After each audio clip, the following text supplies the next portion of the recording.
अब अभी परीक्षा ले है भगवान। हाँ ये कोरोना है ते परीक्षा तो है आई हमला बड़ माया करथन दई हमार घर वाला हम आओ माता मन कहा थे है नहीं और पिता मन कहा था हमार पत्नी अब्बड़ सुंदर है जी हम अब्बड़ प्रेम करथन ओकर पूछे बिना कहाँ चो नहीं जान और घर वाली कोरोना हो गया कौन हो गया मयात करथा जाना खवाबे दूरिया लेख देव रे वो मारहित मारही ओकसन में हम थोड़े मारा प्रभुन कहे अभी भगवान परीक्षा ले है मैं बता देत हाँ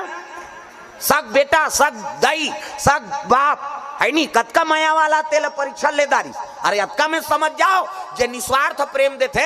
है नहीं वो केवल परमात्मा है तहन दुनिया सब स्वार्थ हम फंसे हैं। प्रेम से बोल दुर्गा मैया की जय।